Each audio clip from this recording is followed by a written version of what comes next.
Enjoyed the 1-0 win against Leicester City. I went and watched Ant-Man Quantumania. Fabulous, really excited for Kang.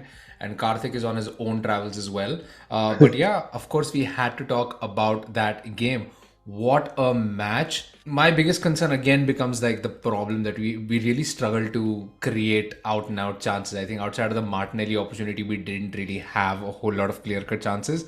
But yeah, what do you think worked best for us this game? We were patient enough to break their low block. I think that was a very smart move, rotating the ball, keeping it and not just hoofing it in, hoping for someone to head it in. And we obviously did not have Eddie to start, so that also made sense in that way. I really liked how we dictated the play throughout and didn't really give Leicester any chances apart from maybe one or two wayward chances. There were no clear-cut chances at all.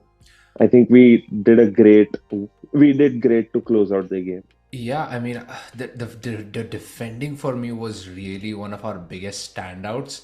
We were prepared exactly for their counter because that was the only way Leicester were creating any chances.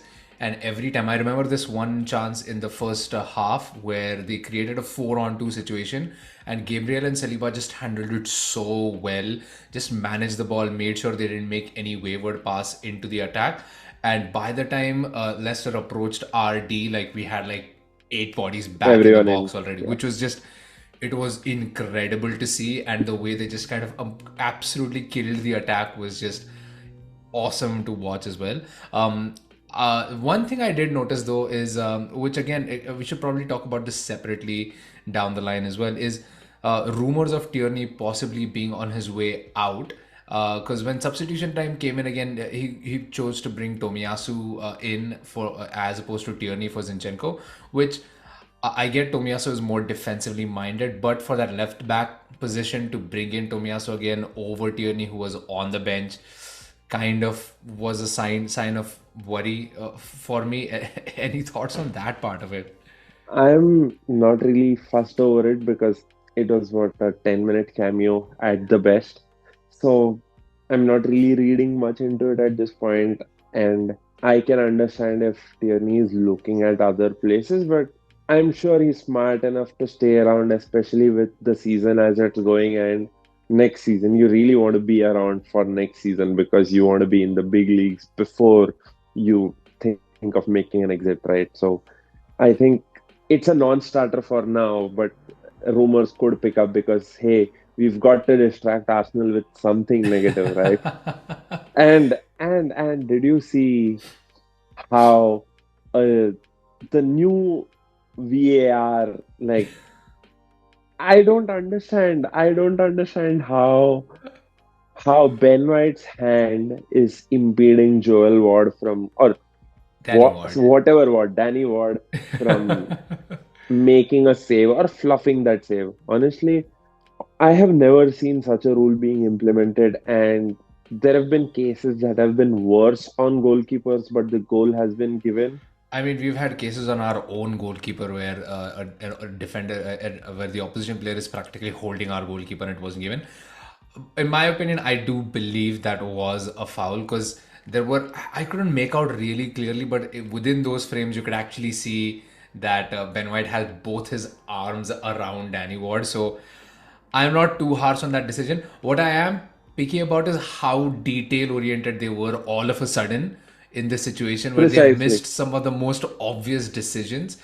Even that foul on Saka. I mean, I don't care whether the defender tripped or not. He took down Saka in the box. He took down our player inside the box. Whether it is a trip or not, it's a foul that has to be given a penalty, and it was not. Which again baffles me, like how those decisions still keep changing here and there, and it just never seems to go in our favor. It feels like. But we found. Consistency, right? Consistency. I mean, I think pancake batter is more consistent than their refereeing, honestly. But that was an incredible result nonetheless. Like managed to get that one goal ahead, and like you said, we were in control throughout that match. Leicester had a really small spell of attacking control there again. A few nervous moments, but again, overall, like you said, they didn't create anything clear cut. I'm not even sure they had a shot on target across the entire game. Not We as much. yeah Certainly not. we I think we also just managed like two or three shots on target. Of course, that fabulous Trossard finish went to waste. And then Saka also had an incredible opportunity which he really couldn't quite put away. That another chance on the counter, party just missed that ball going in for Eddie as well.